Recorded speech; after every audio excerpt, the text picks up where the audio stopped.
Je suis ravie de vous retrouver aujourd'hui pour ce webinaire sur les spécificités de l'alimentation des enfants présentant un trouble autistique, enfin trouble du développement d'une manière plus générale. Je suis votre animatrice aujourd'hui, donc je suis Sylvie Auboiron, je suis présidente de S'Alimenter, je fais du conseil dans l'éducation alimentaire et les leviers d'évolution des comportements liés au mode de vie. Et aujourd'hui, pour parler de cette question de l'alimentation des enfants présentant des troubles du développement, nous avons Amandine Rochdy, qui est sociologue et maître de conférences à l'Université de Toulouse Jean Jaurès. Ses recherches portent sur les pratiques alimentaires des enfants et adolescents, donc en population générale, mais aussi en population spécifique.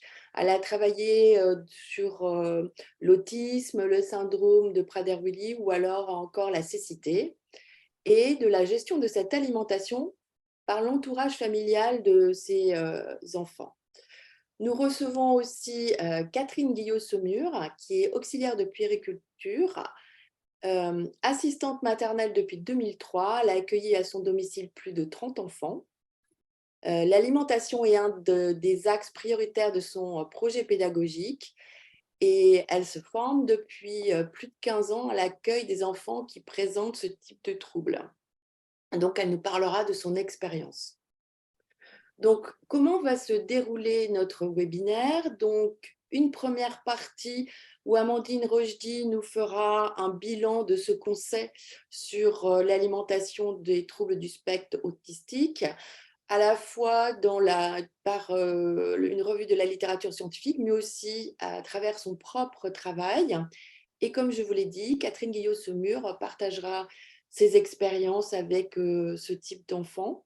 Et puis, nous parlerons du prochain et dernier rendez-vous de cette année avec moi.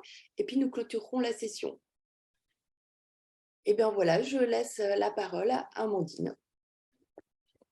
Merci Sylvie pour cette présentation et merci aux organisateurs en fait de ce webinaire de nous donner l'opportunité de croiser nos regards à la fois scientifiques et pratiques autour de ces questions-là.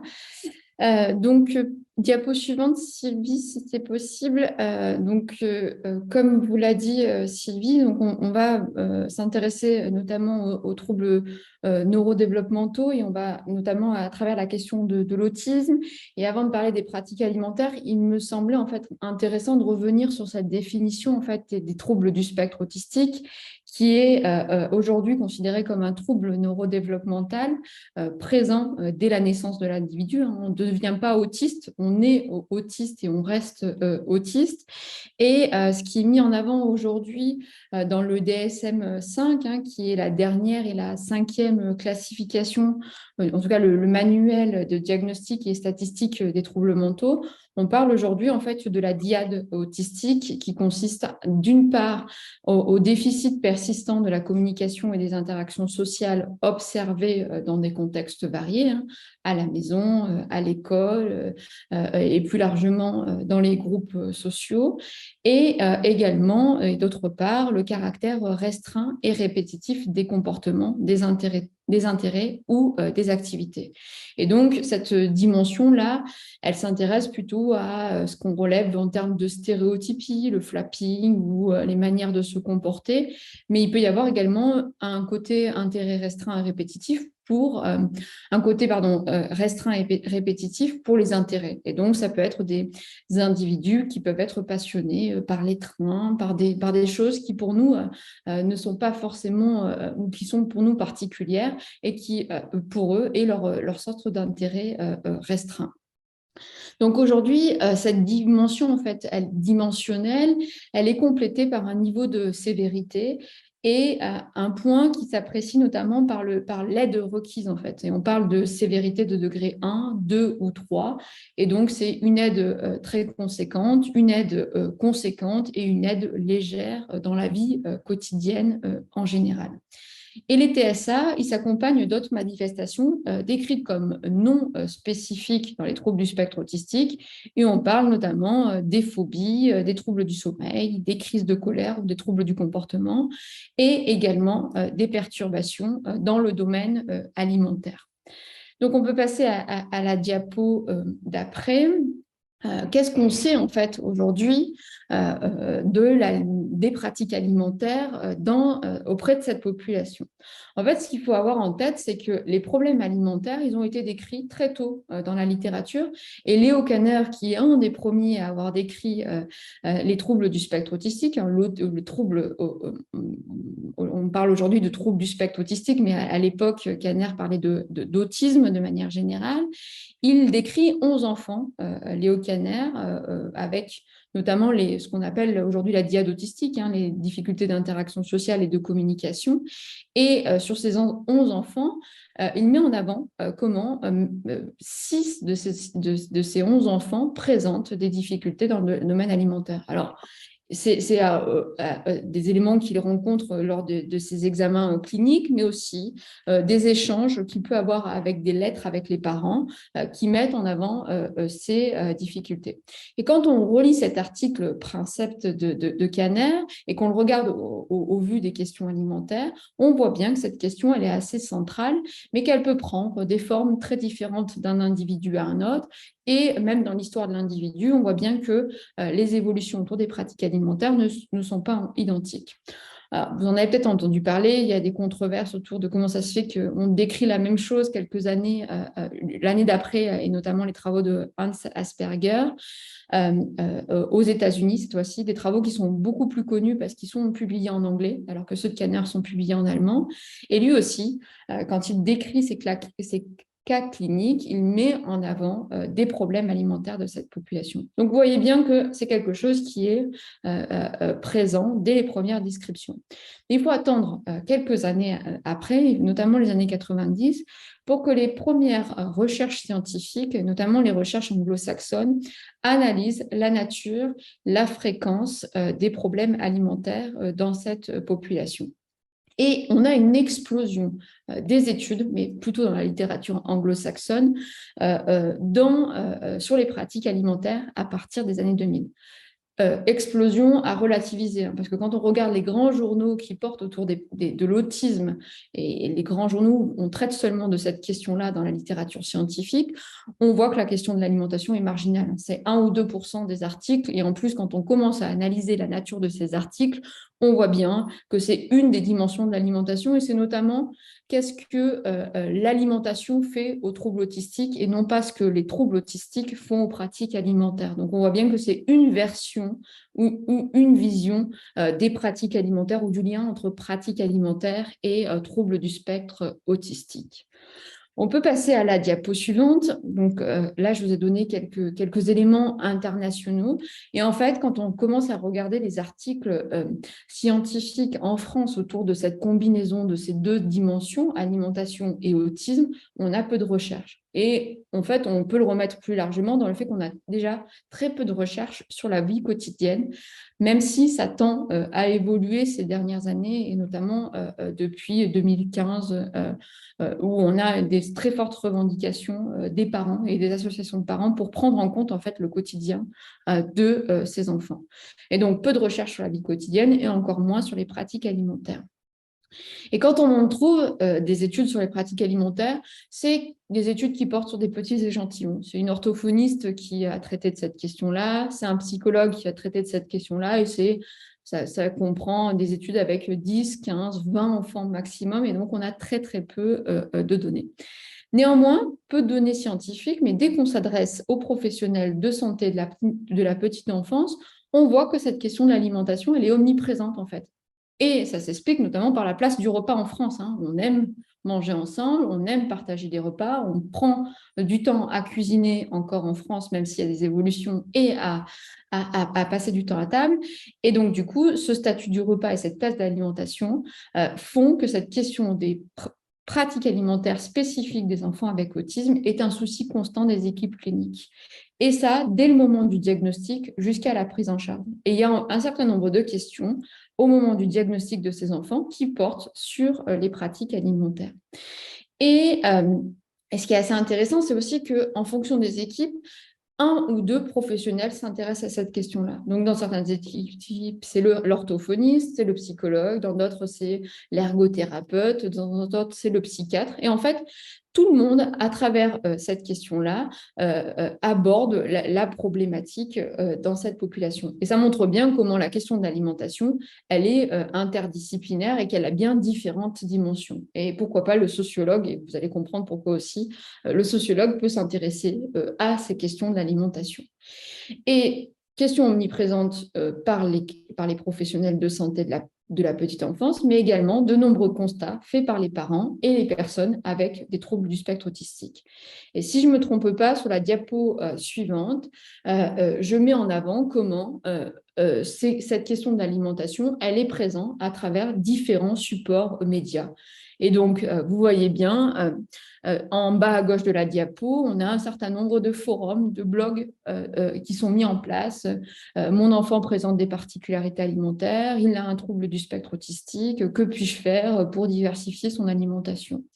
Et puis, on a également des documentaires, et ça, je vous ai mis en haut à gauche de la diapositive, l'autisme vu de l'intérieur. Donc, c'est le récit de personnes québécoises adultes avec un diagnostic de trouble du spectre autistique.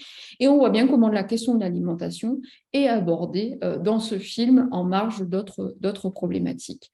Les films également véhiculent un certain nombre d'informations autour de la question de l'alimentation. Et là, je vous ai mis l'exemple de Monsieur Je sais tout, mais il y a plein d'autres films qui reviennent sur cette question de l'alimentation. Mais Monsieur Je le sais tout, on le voit beaucoup dans son quotidien et on le voit les problématiques qu'il peut rencontrer au domicile et à l'extérieur du domicile. Et ça, c'est une des scènes qui se passe au restaurant pour lequel l'enfant a des difficultés à manger parce que pour lui, manger au restaurant, c'est manger à côté de la fenêtre. Et ce jour-là, le restaurant est complet et il ne peut pas manger autour de la fenêtre. Et donc, ça crée chez lui une anxiété, une difficulté. Et il faut que son entourage négocie pour pouvoir aller manger près de la fenêtre et pouvoir passer un repas tranquille.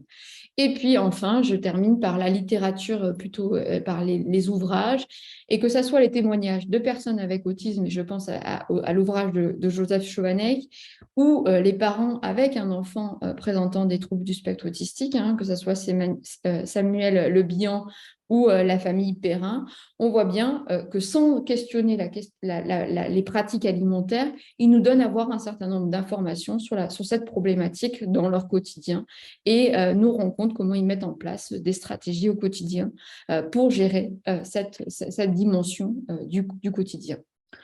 On peut passer à la diapo suivante. Ce qui est assez intéressant, alors là on revient à nouveau sur la littérature scientifique, c'est que quand on s'intéresse à la fréquence des problèmes alimentaires, je le mets bien entre guillemets la notion de problème alimentaire et je vous dirai pourquoi, le taux de prévalence de ces problèmes varie on va dire entre 50% et 90%, et ça c'est les travaux de Geneviève Nadon qui mettent en avant. Cette différence de fréquence, de prévalence de problèmes alimentaires, elle peut s'expliquer à travers plusieurs dimensions. La première explication, c'est on définit très mal la notion de problème alimentaire. Et donc, ça, c'est un des points importants. Certaines études s'intéressent notamment à la sélectivité et à la sensibilité sensorielle, mais on voit bien qu'il y a d'autres dimensions qui peuvent être prises en compte, les aspects nutritionnels, les problèmes alimentaires à table, ou des problèmes plus spécifiques comme par exemple le pica, les enfants qui mangent des choses non comestibles, la ficelle, les livres, les cailloux, la terre ou des choses comme ça. Le deuxième aspect, c'est la variabilité des enfants inclus dans ces études, que ce soit en termes d'âge. On peut avoir dans certaines études des nourrissons, des enfants, des adolescents ou voire même des jeunes adultes. Et aussi la variabilité qu'on peut avoir en termes de diagnostic. Certaines études incluent l'ensemble des TSA, alors que d'autres se regroupent sur des diagnostics en particulier, et généralement l'autisme sans déficience intellectuelle, parce que c'est beaucoup plus simple de pouvoir enquêter auprès de ce public-là que les enfants avec des troubles du comportement et en plus non verbaux. Et le dernier point par rapport à cette variation, c'est la pluralité des outils qui peuvent être mis à disposition pour mesurer les difficultés dans le domaine alimentaire. Comme je vous l'ai évoqué précédemment, tous les professionnels s'emparent de cette question-là. Et donc, leurs outils peuvent être plus ou moins spécifiques pour mesurer cette dimension de l'alimentation. De temps en temps, c'est des observations, de temps en temps, c'est des questionnaires, il y a des échelles de mesure, il y a des situations de test. Donc, on voit bien que cette pluralité des outils influence aussi cette fréquence ou cette variabilité dans la fréquence des problèmes alimentaires. On peut passer à la diapo suivante. Et donc, c'est à partir de tous ces constats de la littérature que j'ai réalisé une thèse que j'ai soutenue en 2017 sous la codirection de Jean-Pierre Poulain, qui est socio-anthropologue de l'alimentation, et de Jean-Philippe Traîneau, qui est pédopsychiatre à l'université Toulouse 3, Paul Sabatier. Et donc, où on a mis en place une étude à la fois qualitative avec des entretiens, des observations de repas et des entretiens avec des parents et des professionnels de santé, et également un questionnaire réalisé auprès d'adolescents, notamment âgés entre 12 et 15 ans, pour questionnaire qui a permis en fait d'évaluer la nature des pratiques alimentaires dans cette population, leur fréquence de la problématique et également l'évolution de la problématique. Et c'est là-dessus que je vais vous donner quelques éléments en passant tout d'abord sur la diapo suivante. Alors, dans les 322 parents que j'ai interrogés, ils sont 80% à avoir affirmé que leur enfant présentait en fait des particularités alimentaires. Donc, comme je vous ai dit, on a questionné des adolescents, du moins des parents d'adolescents pour pouvoir reconstruire ces pratiques alimentaires. Et quand on a demandé à ces parents-là de nous dire à quel moment ils avaient remarqué ces particularités alimentaires, on voit qu'elles arrivent très tôt, ces particularités alimentaires. Ils sont plus de 50% à nous dire que ces particularités alimentaires sont arrivées avant 3 ans. Avant 3 ans, c'est une étape où le développement de l'alimentation est assez important. En tout cas, il y a des phases de changement assez importantes. Alimentation lactée, pour faire court, diversification alimentaire, première purée, première compote. Ensuite, on passe au premier morceau et puis après, on passe à une alimentation dite familiale, ce qui ressemble le plus à ce que papa, maman ou la fratrie peut manger au quotidien. Et ce que l'on voit, c'est que sur cette période-là, ce sont avant tout au moment de l'alimentation lactée et à l'introduction des morceaux que les enfants rencontrent des difficultés. Ils sont, vous voyez, environ 30% à signaler que ces moments-là sont les moments les plus compliqués pour leur enfant. Et dès qu'on avance, alors je ne sais plus si c'est sur la diapo suivante, Sylvie, ou si c'est là que je peux... voilà. Ce qui est assez intéressant par rapport à cette dimension, c'est que les parents le remarquent assez tôt, mais généralement, en fait, cette dimension ou cette problématique des particularités alimentaires, elle prend sens au moment du diagnostic de l'enfant. Et vous voyez le propos de cette maman, de la maman de Jeanne, elle dit quand elle est née, elle pleurait comme les autres bébés à sa naissance. Puis au fur et à mesure qu'elle grandissait, elle ne pleurait jamais pour demander son biberon. On pouvait presque l'oublier qu'elle était avec nous. Et là, je comprends aujourd'hui pourquoi. Et donc, ces parents, quand ils reconstruisent l'histoire alimentaire de leur enfant, se rendent compte, en fait, qu'il y avait peut-être bien des choses qui clochaient, mais remis dans le contexte du moment, en fait, ils ne s'étaient pas plus inquiets que ça par rapport à cette dimension de l'alimentation. On peut passer à la diapo suivante. Donc, c'est toujours sur cette question de l'évolution. Les parents disent, en tout cas déclarent, rencontrer le plus de particularités, avoir les particularités les plus intenses chez leurs enfants et les plus difficiles à gérer entre 3 et 7 ans. Donc, on voit bien que cette période-là, entre 3 et 7 ans, alors ça concerne un peu moins notre population, parce que là, on est plutôt sur les premiers signes, les populations chez les plus jeunes. Mais en tout cas, ce moment-là, en fait, cristallise les particularités alimentaires. Et on voit bien, à l'inverse, que les parents disent rencontrer le moins de particularités et que leur enfant mange une plus grande variété entre 11 et 16 ans. Donc, on voit bien qu'il y a bien une évolution des pratiques alimentaires et des particularités alimentaires de ces enfants-là. La diapo d'après va nous permettre de rendre compte qu'est-ce qu'on met derrière cette notion de pratique ou de problématique alimentaire. Pour les parents, les comportements les plus déclarés sont le choix d'aliments limités. Vous voyez, 58,8% des parents disent que leurs enfants ont des choix d'aliments limités. Ils sont également 34,9% à nous dire qu'ils ont une consommation d'une grande quantité d'aliments. Donc, c'est généralement, ils sont très sélectifs, mais en même temps, ce qu'ils aiment, ils peuvent le manger en grande quantité. Et la troisième problématique pour les parents dans le top 3, c'est la non-acceptation du mélange de textures. Et donc, les lasagnes, le hachis parmentier, ce n'est pas forcément leur plat préféré parce qu'il y a à la fois une texture molle, un peu de croquant avec le gruyère par-dessus, la viande hachée qui amène une autre texture. Et on voit bien que ça peut être assez compliqué pour ces enfants-là. Quand on regarde, par contre, ce qui est le plus problématique ou ce qui est cité en premier par les parents, on voit que le top 3 n'est pas tout à fait le même. On a bien le choix d'aliments limités dans le top 1, on passe par contre à 40,4% et suit ensuite ne tolère pas les aliments non aimés dans son assiette avec 18% et les dégoûts alimentaires avec 16,1%. Ce qui est assez intéressant à mettre en avant par rapport à cette dimension-là, c'est le fait que les parents, en fait, trouvent les éléments problématiques quand l'enfant se met à refuser des aliments. Le fait qu'il mange en grande quantité, ce n'est pas considéré comme problématique. On arrive facilement à gérer. Par contre, le fait que son enfant ne s'alimente pas est considéré comme problématique par ses parents-là. On peut passer à la diapo suivante. Quand on voit ces grandes tendances d'un point de vue statistique, c'est assez intéressant, mais nous, quand on est sociologue, ça nous questionne de temps en temps ces grands éléments statistiques et on aime bien aussi interroger les individus plus personnellement avec des méthodes dites qualitatives. Et quand on fait des entretiens avec les parents ils mettent en avant cette évolution des pratiques alimentaires. Alors, ce n'est pas qu'une histoire d'âge, on voit bien que chez un même enfant, il peut y avoir des évolutions de pratiques alimentaires. Et dans les propos de parents, on a une multiplication de verbatim, de discours qui dit que avant, il mangeait de tout. Depuis quelque temps, c'est différent. Maintenant, il aime beaucoup plus. Donc, on voit bien comment les parents racontent qu'il y a bien des changements alimentaires. Et également, alors ça, c'est quelque chose qui est typique chez les parents, c'est de comparer leurs enfants. Alors, il y a quelque chose de spectaculaire dans ça.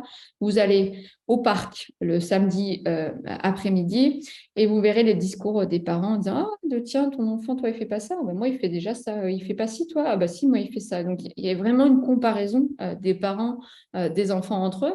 Eh ben, en population autistique, c'est la même chose. Les parents disent souvent, en fait, on les entend dire que leur enfant n'est pas tout à fait comme l'enfant d'une copine qu'ils ont rencontrée dans une association. Et c'est le propos dans cet entretien. Avec mon amie Sabine, on parle souvent de l'alimentation et nos enfants ne se ressemblent pas du tout. Imaginez, lui, il est encore plus sélectif. Par contre, des fois, ils se ressemblent et peuvent avoir le même comportement, mais pas au même moment. Par exemple, Sarah n'a plus mangé de légumes verts à l'âge de 3 ans, alors que Félix est venu plus tardivement. Mais quand c'est arrivé, c'était du costaud. Donc, on voit bien des différences aussi interindividuelles. Et donc, ce n'est pas parce qu'on a vu manger un enfant avec autisme que tous les enfants avec autisme mangent de cette façon-là. Et donc, ils ont chacun leur particularité alimentaire. Et donc, ça me permet, si je ne me trompe pas, d'arriver à une de mes dernières diapos. Et là, on retourne sur les données quantitatives.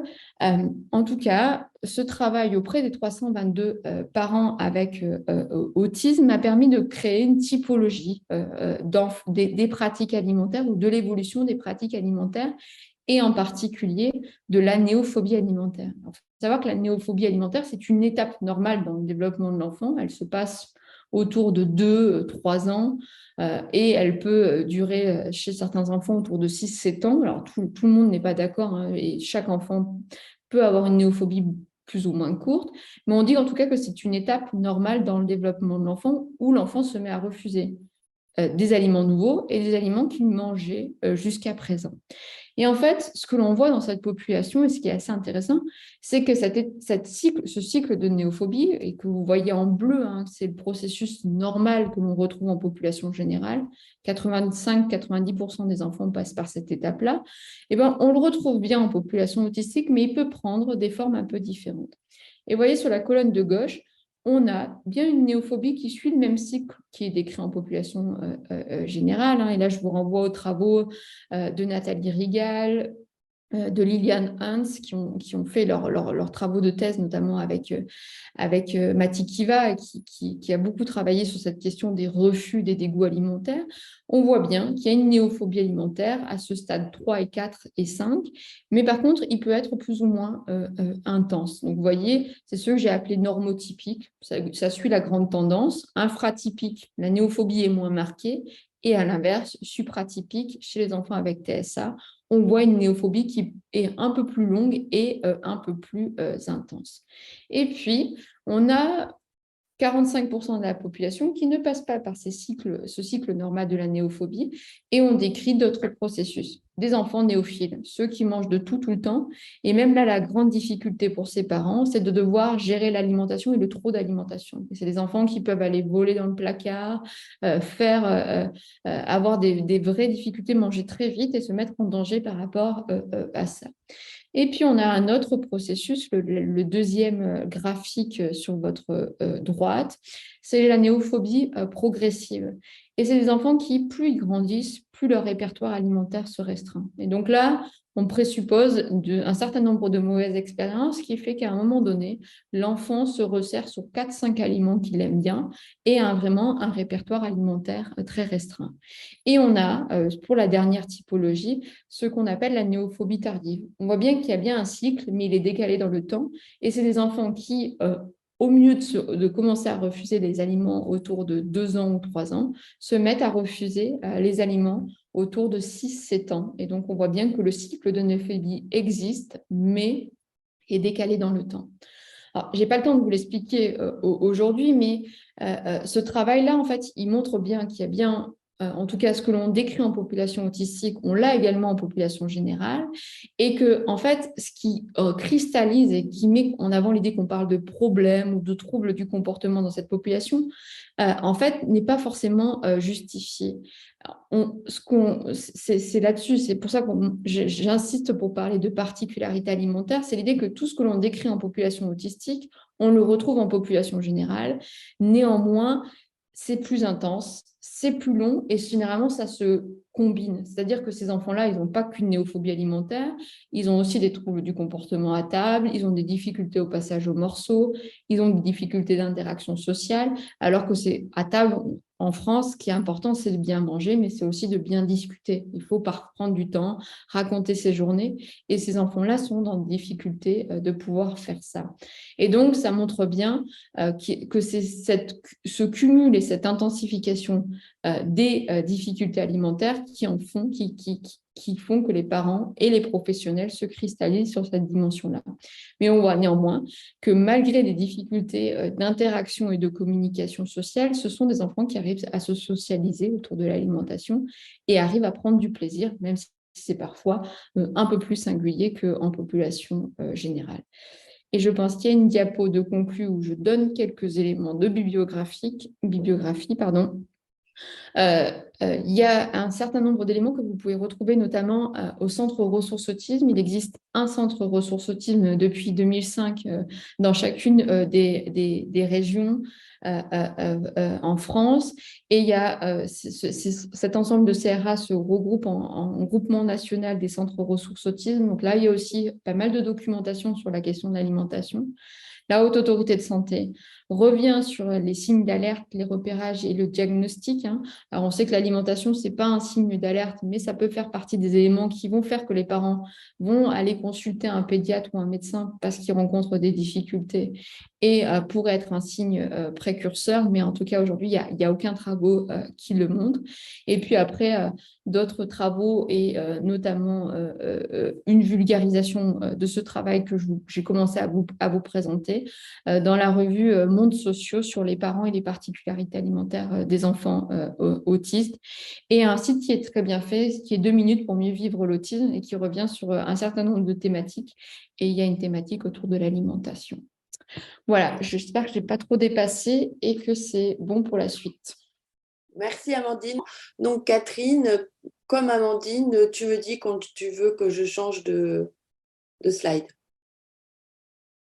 Déjà, comment savoir si un enfant présente des troubles de comportement? En fait, j'ai suivi une formation d'auxiliaire de puériculture où les troubles du développement chez l'enfant était très peu abordée, voire quasiment pas abordée.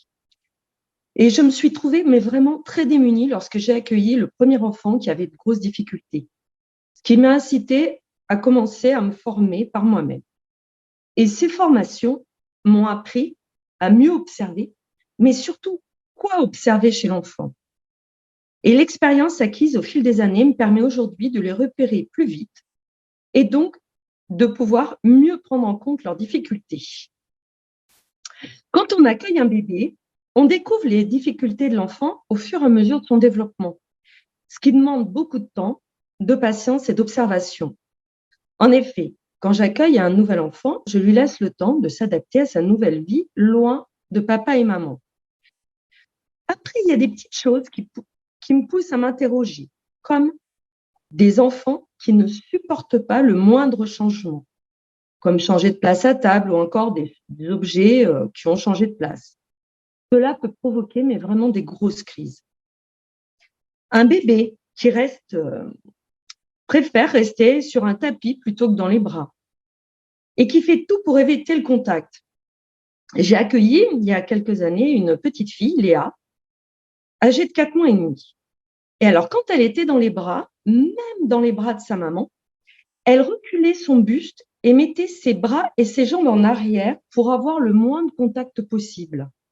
Très honnêtement, je n'avais jamais vu ça avant. Et on observait qu'elle était beaucoup mieux le dos contre la personne qui la portait. La manière de jouer, quand un bébé de 8 mois se contente de secouer un petit jouet, de le mettre à la bouche, sans le regarder vraiment et explorer ses possibilités. J'ai accueilli un petit garçon, Mathéo, qui était incapable de jouer seul. Quand je devais le poser, il ne regardait même pas le jouet que je lui proposais et se mettait directement à crier. En grandissant, ça ne s'est pas amélioré du tout. À 16 mois, il marche depuis 2 mois. Il ne fait que transporter des jouets d'un point à un autre. Il prend un jouet, il le tripote un peu, il le jette, on prend un autre, il le tripote et ainsi de suite. Je dirais qu'il s'occupe mais ne joue pas. Il n'y a aucune créativité dans son jeu. Un enfant qui passe son temps à aligner des voitures, par exemple, ou bien va trier les objets par couleur. Thomas, âgé de 2 ans, alignait inlassablement des voitures. Et dès qu'un autre en prenait une ou en déplaçait une, il se mettait à crier. Et je sentais bien que c'était pas du caprice, c'était un véritable stress. Un enfant qui n'a jamais de demande, qui reste dans son coin, attend passivement. Léa pouvait rester dans son lit des heures sans demander quoi que ce soit. J'avais installé une caméra pour pouvoir aller la chercher après la sieste. Un bébé qui ne pointe pas du doigt après 16-18 mois pour nous montrer quelque chose, mais uniquement pour obtenir quelque chose. Qui ne réagit pas quand on lui demande de nous montrer quelque chose ou de nous donner quelque chose.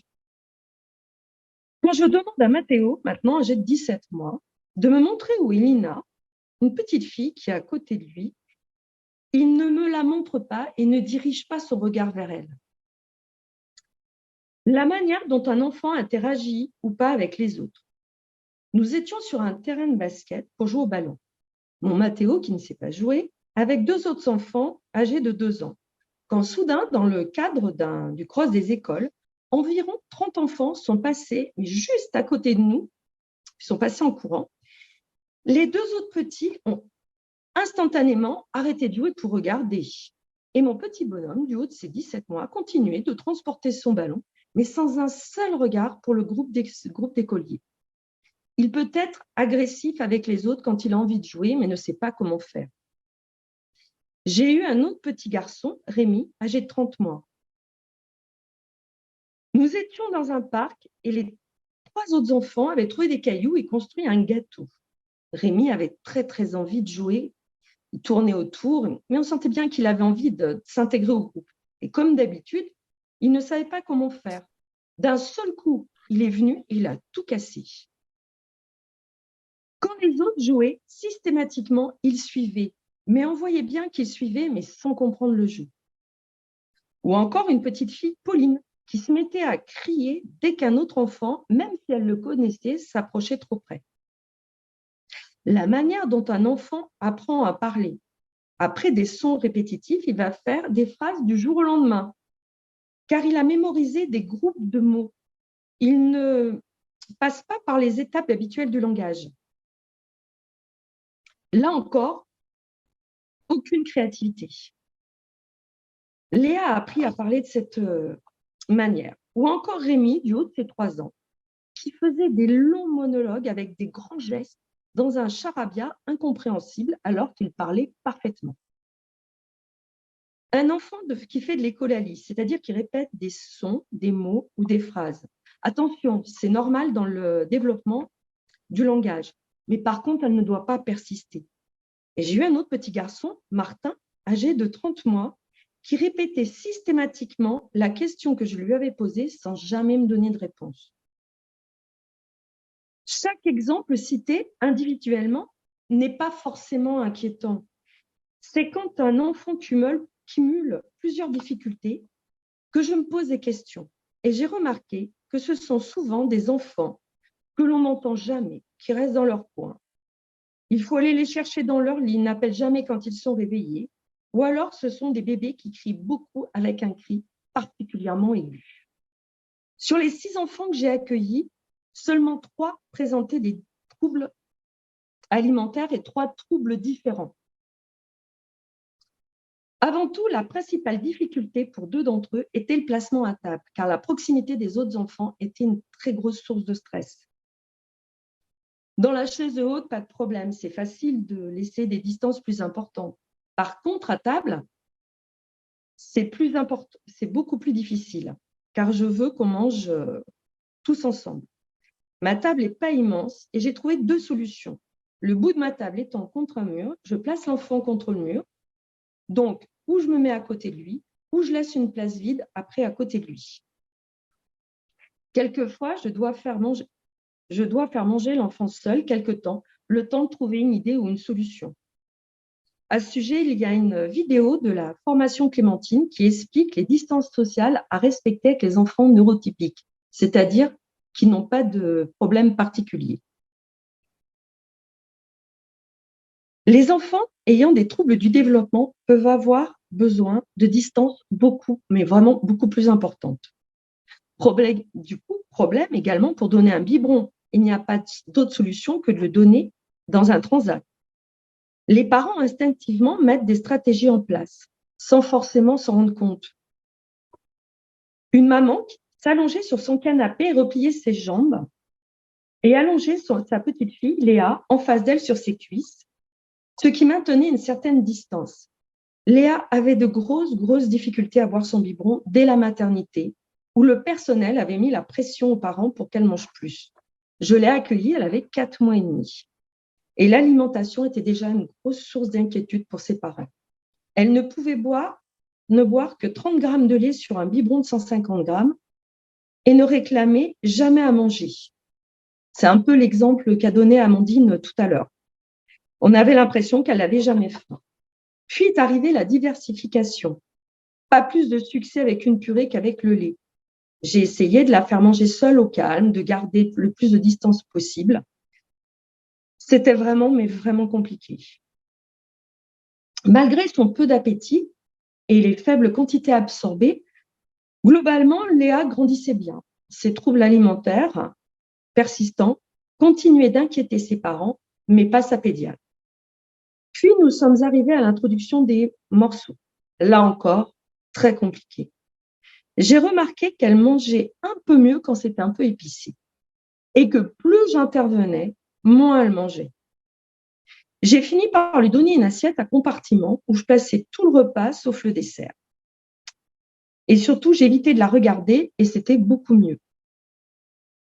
Petit à petit, j'ai pu mettre un enfant calme à côté d'elle. J'ai mis en place des rituels très précis au fur et à mesure de mes observations et surtout de mes essais. Bon, globalement, jusqu'à 2 ans et demi, les repas de Léa étaient à peu près corrects. Elle mangeait toujours des très petites quantités, mais en regardant les autres, elle arrivait à goûter des aliments nouveaux. Puis, elle est partie en vacances quasiment tout le mois d'août. Et à son retour, je reprends mes petits rituels. Les enfants se lavent les mains dans un ordre précis.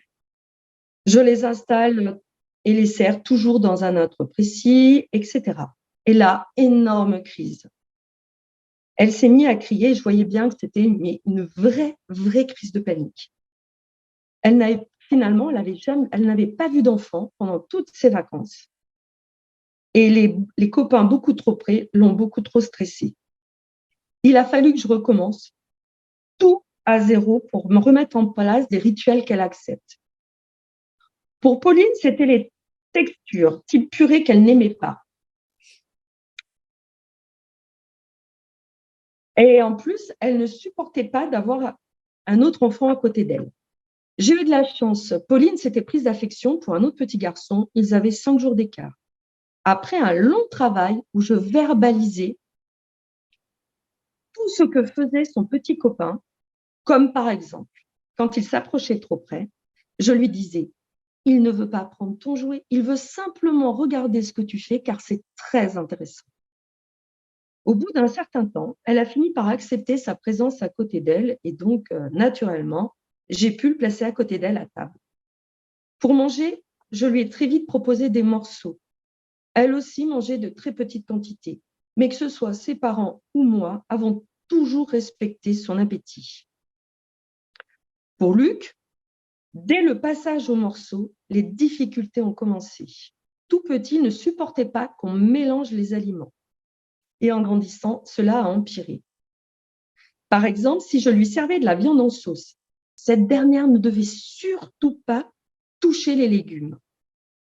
Par contre, il adorait tremper les légumes dans la sauce. J'ai fini par mettre, comme sur la photo, par mettre de la sauce dans un petit récipient entre les légumes et la viande. Problème également avec les tartes. Toutes les semaines, je fais une quiche aux légumes et il ne supporte pas que la croûte se casse. Et pour la petite anecdote, pas plus tard que la semaine dernière, sa croûte s'est cassée et j'ai eu une très grosse crise. Donc, je coupe ma tarte avant de la mettre sur la table pour éviter qu'il ne voie la croûte se casser.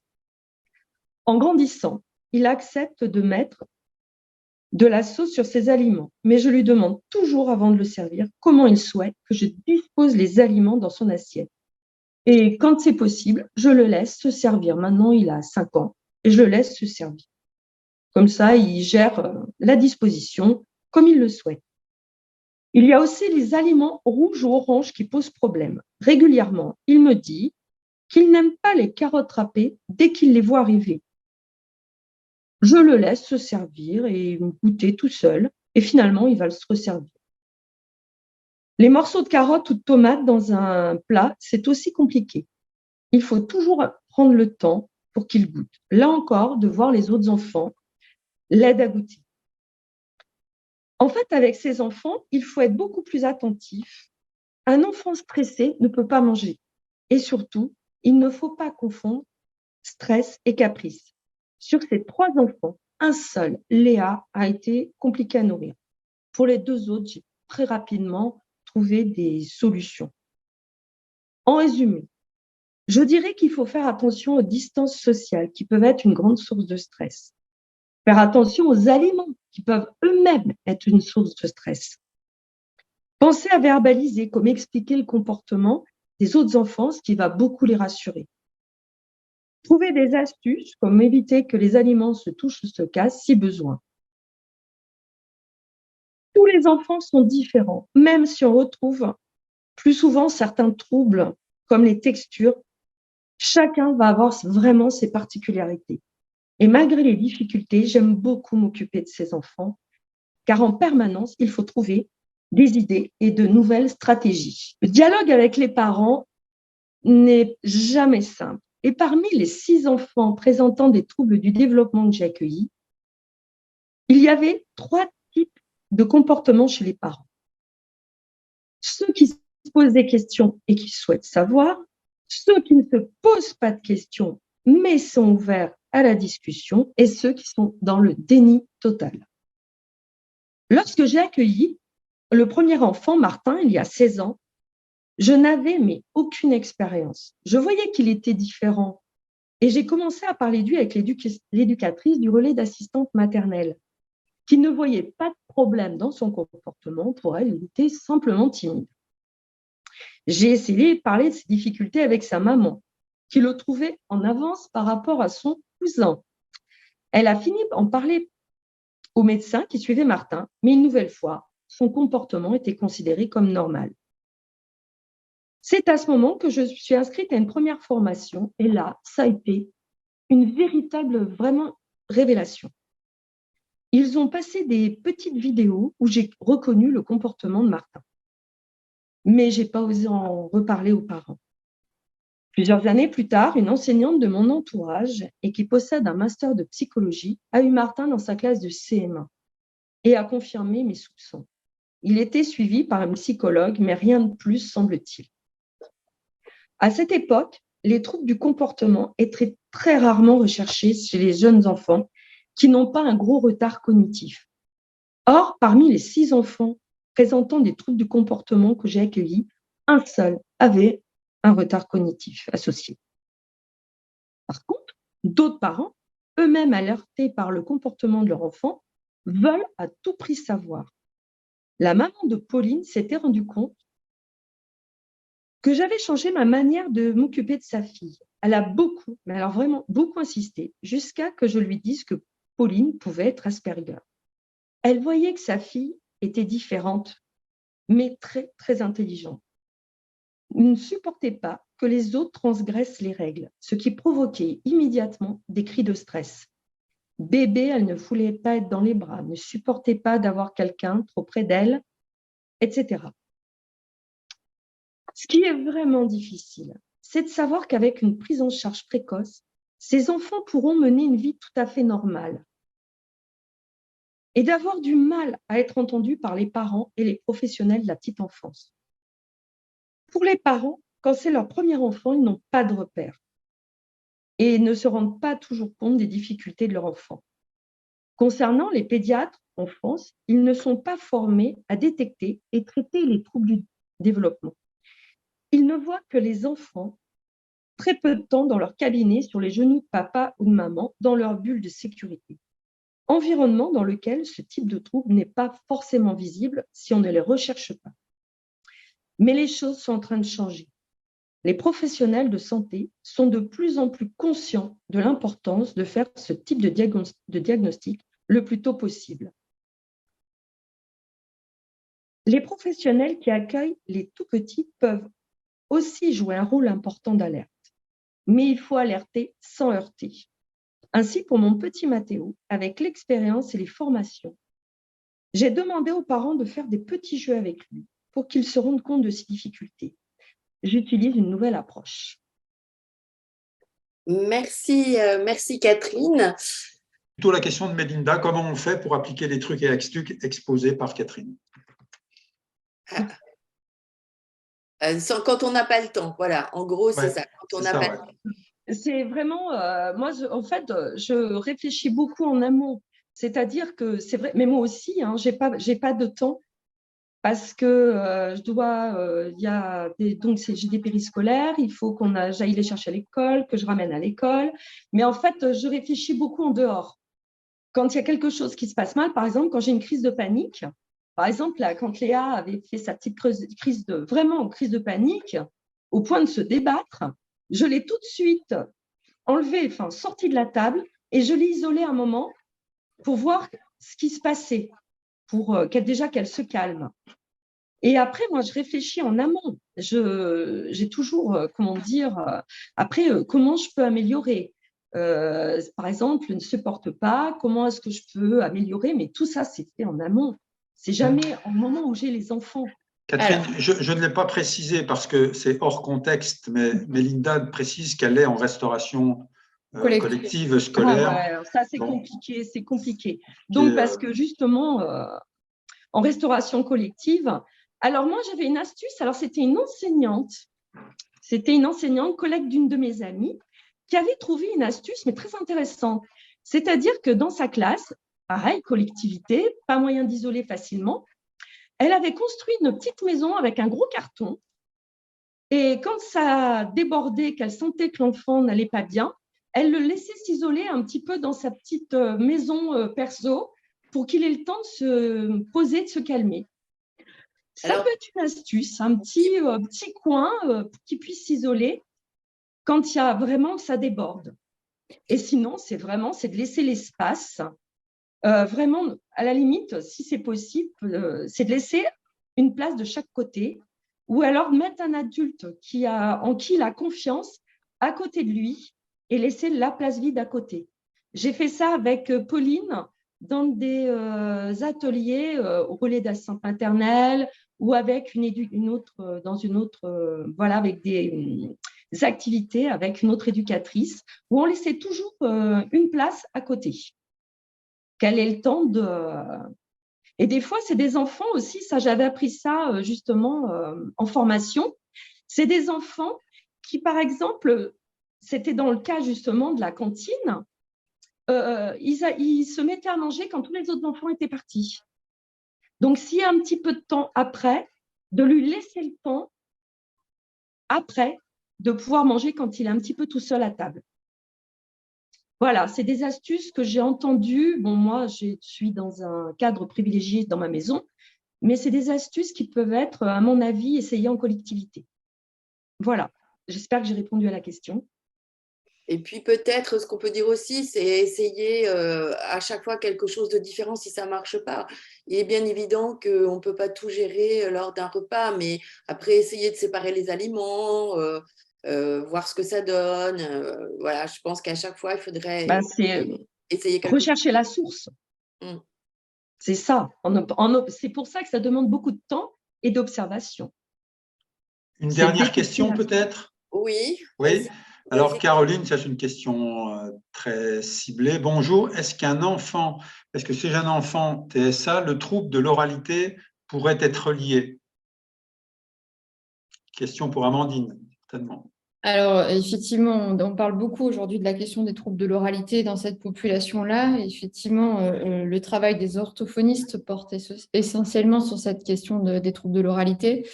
Après, ce qui est mis en avant autour de ce travail qui peut être fait avec ces enfants-là, c'est éviter de surcharger le temps du repas. En fait, le temps du repas, c'est déjà quelque chose de très compliqué pour ces enfants-là. Et ça permet de faire le lien avec la question précédente. C'est des enfants qui peuvent avoir des sensibilités sensorielles hyper ou hypo-sensibles. Et donc, quand on rentre dans la restauration collective, c'est des goûts, c'est des odeurs, c'est des bruits, c'est des faits d'être touché par d'autres camarades. Tout ça, en fait, peut être compliqué pour un enfant avec des troubles neurodéveloppementaux. Et donc, du coup, effectivement, il y a un certain nombre de stratégies. S'isoler un petit peu, porter un casque aussi, anti-bruit, est quelque chose qui peut être possible, parce que nous, quand on va observer en tant que sociologue la cantine, au bout d'une heure et quart, on est content de sortir de la cantine, parce que même si on ne présente pas des sensibilités sensorielles, 1 heure et quart avec des centaines d'enfants qui crient et qui sont contents de manger, ou qui ne sont pas contents de manger, c'est assez compliqué. Donc, on peut imaginer que pour ces enfants-là, ça peut être compliqué. Et donc, le travail autour de l'oralité sensorielle, elle doit se détacher en fait du temps du repas. Et donc, c'est effectivement gérer la praxie, gérer la déglutition, toutes ces dimensions autour de l'oralité qui peuvent être travaillées en dehors du contexte alimentaire. Et juste la deuxième remarque que j'ai eu le temps de dire tout à l'heure, ou la deuxième question, où c'était très très long, il y avait quand même une question autour de est-ce qu'on doit forcer les enfants? Je crois que, en tout cas, ce que montre la typologie, c'est que les enfants qui ont le plus de mauvaises expériences autour de leur développement sont ceux qui ont un répertoire alimentaire les plus restreints à la suite. Donc, peut-être un des conseils à tirer de cette typologie, c'est bien au contraire, c'est indiquer à l'enfant, le sensibiliser autour des pratiques alimentaires, le faire tester, mais peut-être tester pour une première fois, c'est juste toucher avec le doigt, après c'est juste toucher avec la lèvre. Et puis, si à un moment donné, l'enfant se sent capable de goûter, il goûtera de lui-même. Mais en tout cas, le style éducatif forçage n'induit pas de très bonnes pratiques auprès de cette population-là. Donc, effectivement, c'est plutôt de réfléchir à comment aider ces enfants à dépasser ces peurs alimentaires.